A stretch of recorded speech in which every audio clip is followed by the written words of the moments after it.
വിധിയുടെ പൂർണ്ണമായ ഭാഗം കിട്ടിക്കഴിയുമ്പോഴാണ് അതിൻ്റെ എല്ലാ വിശദാംശങ്ങളും പരിശോധിക്കാനും നിലപാട് സ്വീകരിക്കാനും സാധിക്കുക. ഒരു വലിയ വിഭാഗത്തെ കുറ്റക്കാരാണ് എന്ന് കോടതി കണ്ടെത്തിയിരിക്കുകയാണ്. പക്ഷേ ഇതിൻ്റെ പിന്നിൽ ഗൂഢാലോചന നടത്തി എല്ലാവർക്കും അറിയുന്ന ഒരു കാര്യമാണ്. വെറുതെ കുറച്ചാളുകൾ ചേർന്ന് നടത്തിയിട്ടുള്ള ഒരു അതിക്രമമല്ല.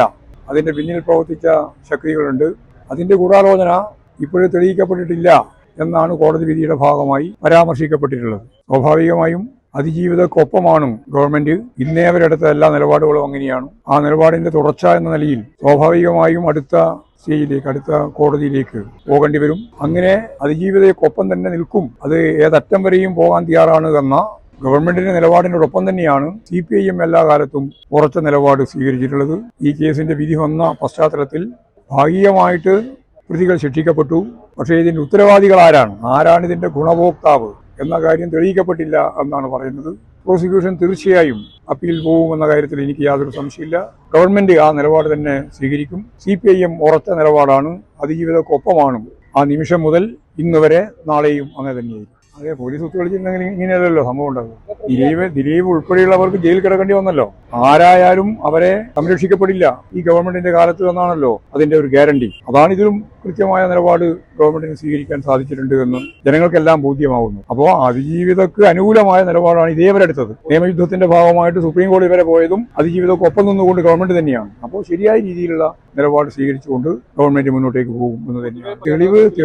തെളിവുകൾ ശേഖരിക്കുക എന്നുള്ളത് ഇതുപോലുള്ള കാര്യങ്ങൾക്ക് കുറച്ച് പ്രയാസം തന്നെയാണ്. പക്ഷേ അത് കൃത്യമായ രീതിയിൽ തെളിയിക്കപ്പെടും എന്ന് തന്നെയാണ് ഞാൻ പ്രതീക്ഷിക്കുന്നത്. അദ്ദേഹത്തിന്റെ വിശദീകരണത്തിലൊന്നും ഇന്നിന് വലിയ പ്രസക്തിയില്ല.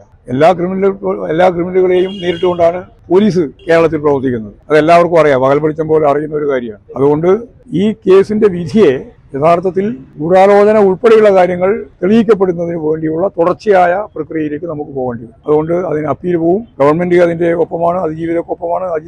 അതിജീവിത ഇപ്പൊ തന്നെ പരാമർശിക്കപ്പെട്ട് കണ്ടത് തൃപ്തിയില്ല എന്ന് തന്നെയാണ്. അപ്പോൾ അവരുടെ തൃപ്തിയാണ് പ്രധാനം. അതൊക്കെ പരിശോധിക്കപ്പെടേണ്ടതാണ്. അതും ഞാൻ ഇപ്പം ആകെ വിശദീകരിച്ച് പറയാൻ സാധിക്കുന്നില്ല. നോക്കാം. ഞാൻ പറഞ്ഞല്ലോ, അതിജീവിത തൃപ്തിയല്ല. സ്വാഭാവികമായിട്ടും ഇതിന്റെ പിന്നിൽ നടന്നിട്ടുള്ള കാര്യം എന്താണ് എന്നുള്ളത് കണ്ടെത്തന്നെ വേണം. അത് കണ്ടെത്തിയിട്ടില്ല. കാരണം ഇതുവരെ ചെയ്ത കുറച്ചാളുകളാണ്, ഈ കുറ്റം ചെയ്ത കുറച്ചാളുകളാണ്. ആർക്ക് വേണ്ടിയാണ് കുറ്റം ചെയ്തത്, ആരാണ് ഇതിന്റെ പിന്നിൽ പ്രവർത്തിച്ചത് എന്നുള്ളതാണല്ലോ ഗൗരവമുള്ള പ്രശ്നം. അതിലാണ് സംശയത്തിന്റെ പ്രശ്നം വന്നത്. അപ്പോൾ അത് തെളിയിക്കപ്പെടുക തന്നെ വേണം. അതിപ്പോ അതിജീവിതർക്ക് മാത്രമല്ല, കേരളീയ സമൂഹം തന്നെ അതാണ് ആഗ്രഹിക്കുന്നത്, തെളിയിക്കപ്പെടണമെന്ന്. ഞാൻ ഉറച്ചു വിശ്വസിക്കുന്നുണ്ട്, ആരാണോ കുറ്റവാളികൾ അവർ ശിക്ഷിക്കപ്പെടും എന്ന്. അത് ഇപ്പോഴും വിശ്വസിക്കാൻ നമ്മുടെ മുമ്പിൽ സമയമുണ്ട്.